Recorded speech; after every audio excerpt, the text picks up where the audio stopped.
আজ কিন্তু নতুন সময়ে বাজিমাত করতে চাইছে ইস্ট বেঙ্গল। হাবাসের পরিকল্পনায় নতুন বিদেশিদের নিয়ে দুর্দান্ত প্লেইং 11 ঘোষণা করছে এবং তার সাথে যেটা বারবারই বলি, ইস্ট বেঙ্গল কিন্তু এই বছর চুপচাপ কিছু সাইন করাচ্ছে।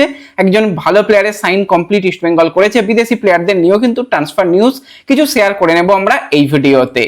তাই ভিডিও শুরু করার আগে একটাই রিকোয়েস্ট, চ্যানেলে যারা প্রথমবারের জন্য এসেছো মনে করে চ্যানেলটাকে সাবস্ক্রাইব আর ফলো করে নিও, তাহলে প্রিয় দলের খেলার সমস্ত আপডেট তোমরা এখানে পেয়ে যাবে। তো চলো আর দেরি না করে ভিডিও শুরু করা যাক। আজকে অত্যন্ত গুরুত্বপূর্ণ ম্যাচ এবং শুধু ম্যাচ জিতলে হবে না, বড় ব্যবধানে জিততে হবে। ইস্টবেঙ্গল আজকে মুখোমুখি হতে চলেছে সিআইএসএফ এর সঙ্গে। তো যারা যারা ভিডিও দেখছো প্রত্যেকে একটা করেই কমেন্ট করো যে আজকের ম্যাচের রেজাল্ট কি হবে। সিজনের দ্বিতীয় ম্যাচ, প্রথম ম্যাচে কারোর স্কোর লাইন প্রেডিকশন মেলেনি, তো আশা করছি দ্বিতীয় ম্যাচে 90% মানুষের তো স্কোর লাইন প্রেডিকশন মিলে যাবে। তো সকলে একটা করে প্রেডিকশন করো যে আজকের ম্যাচের রেজাল্ট কি হবে। যাদের প্রেডিকশন মিলে যাবে তাদের নাম অবশ্যই আমরা শেয়ার করে দেব। অবশ্যই যারা অন্যান্য জায়গা থেকে দেখছো, ফেসবুক থেকে দেখছো, তারাও একটুখানি ইউটিউবে এসেই কমেন্ট করো, ইউটিউবের কমেন্টগুলো নিতে অনেক সুবিধা হয়। তো যাই হোক, আজকের যদি আমরা ম্যাচ নিয়ে কথা বলি তো ইস্ট বেঙ্গল কিন্তু আজকে তাদের সিজনের দ্বিতীয় ম্যাচে মুখোমুখি হচ্ছে সন্ধ্যা 7:30 থেকে নতুন জায়গায় কিশোর ভারতী স্টেডিয়ামে সিআইএসএফ এর সঙ্গে। তো আগের ম্যাচটা যুব ভারতীতে হয়েছে, এই ম্যাচ কিশোর ভারতীতে হবে এবং আগের ম্যাচের সময় বিকেলের দিকে খেলা হয়েছে, আজকের ম্যাচ কিন্তু সন্ধ্যা 7:30 থেকে হবে। তো ম্যাচের যেরকম মাঠ পরিবর্তন হচ্ছে, ম্যাচের সময়ও কিন্তু পরিবর্তন হচ্ছে এবং দুটো মাঠের মধ্যে আকাশ এবং পাতালের তফাৎ রয়েছে। আমরা জানি যুব ভারতী মাঠটা অনেকটা বড় মাঠ এবং বেশ সুন্দর একটা মাঠ। কিশোর ভারতীও সুন্দর মাঠ, খুব ভালো মাঠ। কিশোর ভারতীকে আরেকটু সাজিয়ে তুললে আরো ভালো হবে, কিন্তু আয়তনে কিছুটা হলেও কিশোর ভারতী যুব ভারতীর তুলনায় ছোট। তো সেক্ষেত্রে সেই জায়গায় কিন্তু আজকে মিডফিল্ডারদের বিশেষ ভূমিকা থাকবে যে ম্যাচ বার করার জন্য। পায়ের জঙ্গল তৈরি হবে। সিআইএসএফ ফিজিক্যাল ফুটবল খেলতে ভালোবাসে। গত ম্যাচে তারা 2-0 গোলে হারলেও তারা কি পারফরমেন্স করেছে, কিরকম খেলেছে সেই নিয়ে পুরো একটা ভিডিও করে দিয়েছি। যারা দেখোনি এন্ড স্ক্রিনে দেখে নিও, সেই নিয়ে খুব একটা কথা বলছি না। তাদের যেটা আজকে লক্ষ্য থাকবে যে ম্যাচ থেকে সর্বাধিক পয়েন্ট আনা। তারাও কিন্তু অল আউট খেলবে, তাদের তো হারানোর কিচ্ছু নেই।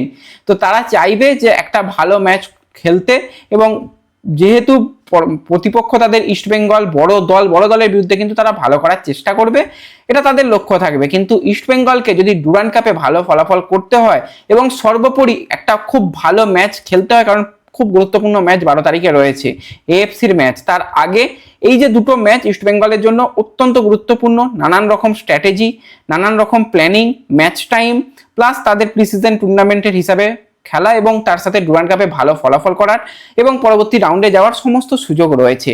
তো আজকে কিন্তু অ্যান্তোনিও লোপেজ হাবাস তার পরিকল্পনা পুরো পরিবর্তন করে দিচ্ছে। অনেকটা পরিবর্তন হচ্ছে আজকে ইস্ট বেঙ্গলের প্ল্যানিং এ। প্রথম ম্যাচে আমরা দেখেছি ডেভিড সে একা বারবারই কিন্তু কোথাও গিয়ে একা হয়ে যাচ্ছিল এবং খুব একটা সে পারছিল না মোহনবাগানের সেট দল এবং তাদের ইন্ডিয়ান প্লেয়ার পরবর্তী সময় অ্যালবার্টোদের সঙ্গে। তো সেক্ষেত্রে কিন্তু আজকে যেটা প্রথম ব্যাপার হবে, সেই জায়গায় জেসিন কিন্তু এখন এই মুহূর্তে অনেকটা ছন্দে। লাস্ট 3টে সিজনে জেসিনের যেটা দেখলাম 29টা গোল, তার সাথে 14টা অ্যাসিস্ট, আলাদাই পারফরমেন্স করে আসছে এবং লাস্ট ম্যাচে যেটুকু জেসিন খেলেছে প্রত্যেকটা ইস্ট বেঙ্গল সমর্থক যেরকম খুশি হয়েছে, অ্যান্তোনিও লোপেজ হাবাস জেসিনের খেলায় অত্যন্ত পছন্দ হয়েছে। তো সেক্ষেত্রে জেসিন আজকে প্রথম থেকে আসবে। আমি আগের দিনই ভাবছিলাম যে ভিশুনুকে তো ব্যবহার করা যেতে পারতো। রোহিত দানু ঠিক আছে, রোহিত দানু হাবাসের প্ল্যানিং এর মধ্যে থাকে, কিন্তু ভিশুনু সে অলরেডি অনেক ডার্বি ম্যাচ খেলে নিয়েছে, তার ডার্বি ম্যাচের প্রেসার নেওয়ার ক্ষমতা রয়েছে। তো সেক্ষেত্রে আজকে ভিশুনু তাকে প্রথম থেকে ব্যবহার করা।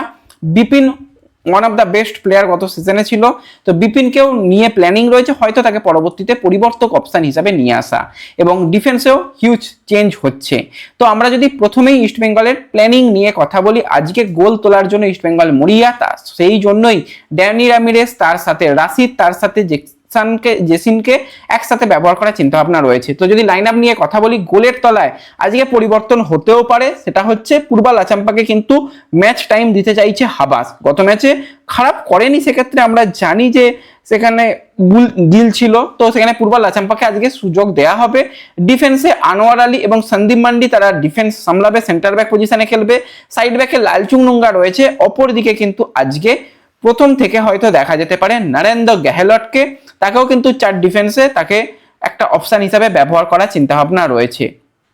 এছাড়া যদি আমরা কথা বলি মিডফিল্ডে, সেক্ষেত্রে মোহাম্মদ বাসিম রাশিদ সে প্রথম থেকেই শুরু করবে, তার সাথে জিকসান সিংকে দিয়ে মিডফিল্ড সামলানো হবে এবং আপ ফ্রন্টে ড্যানি র্যামিরেসকে ফ্রি রোল অ্যাটাকিং মিডফিল্ডার পজিশনে রেখে একদিকে ভিসনু, অপর দিকে কিন্তু এডমন্ডকে ব্যবহার করার চিন্তাভাবনা রয়েছে এবং স্ট্রাইকার পজিশনে জেসিনটিকে পরবর্তীতে পরিবর্তক অপশন হিসাবে আরও যে সমস্ত প্লেয়ার রয়েছে তাদের ব্যবহার করা এবং নাচোকে নিয়ে আজকে কিছুটা পরিকল্পনা রয়েছে। নাচো ডিফেন্ডার হলেও নাচো কিন্তু মিডফিল্ডার খেলতে পারে, তো নাচো এবং রাশিদকে একটা সময় মিডফিল্ডে নিয়ে আসা এবং তার সাথে র্যামিরেসকে জুড়ে দিয়ে কিরকম তারা পারফরমেন্স করছে, তারা কিরকম ম্যাচটাকে নিয়ে যাচ্ছে সেটাও কিন্তু আজকে লক্ষ্য রয়েছে। তো সেই রকম ভাবেও কিন্তু প্ল্যানিং সাজাচ্ছে। তো অনেকগুলো আজকে কিছু আমরা নতুন নতুন প্ল্যানিং দেখতে পাবো এবং যাই হোক না কেন ম্যাচ জিততে হবে এবং বড় ব্যবধানে জিততে হবে, কারণ গোল পার্থক্যের উপর নির্ভর করবে ইস্টবেঙ্গল তারা পরবর্তী কোয়ার্টার ফাইনালে পৌঁছাবে কিনা।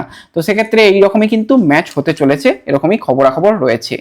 তো এরপর আমরা যদি একটুখানি ট্রান্সফার নিউজ নিয়ে কথা বলি, তোমাদের জানিয়েছিলাম ইস্টবেঙ্গল নরেন্দ্র গেহলটের পরেও অন্তত দুজন ইন্ডিয়ান প্লেয়ারকে চূড়ান্ত করতে চাইছে, কম করে যদি আরো বেশি কিছু হয় খারাপ হবে না।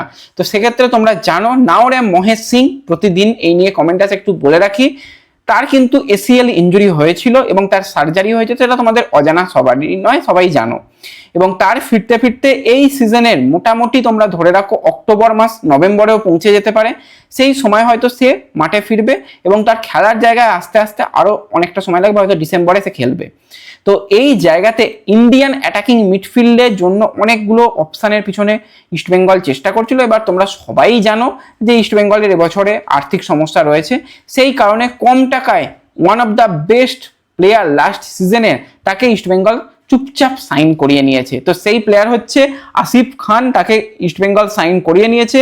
তো যদি আমরা এই মোহাম্মদ আসিফ খানের কথা বলি, 25 বছর বয়সী অ্যাটাকিং মিডফিল্ড পজিশনের প্লেয়ার, সে কিন্তু আইএসএল এর শিল্ড জিতেছিল মুম্বাই সিটি এফসির হয়ে, এছাড়া কিন্তু আই লিগ চ্যাম্পিয়ন হয়েছে ইন্টারকাসির হয়ে। হাবাসের অত্যন্ত পছন্দের একজন পাত্র, ইন্টারকাসির জার্সি গায়ে 53 ম্যাচে 7 গোলের সাথে রয়েছে 2 assist, quality player no doubt. এবং লাস্ট সিজনের যদি আমরা শুধু কথা বলি, লাস্ট সিজনে সে যে পারফরমেন্সটা তুলে ধরেছিল ইন্ডিয়ান প্লেয়ারদের মধ্যে one of the best performance ISL এ ছিল।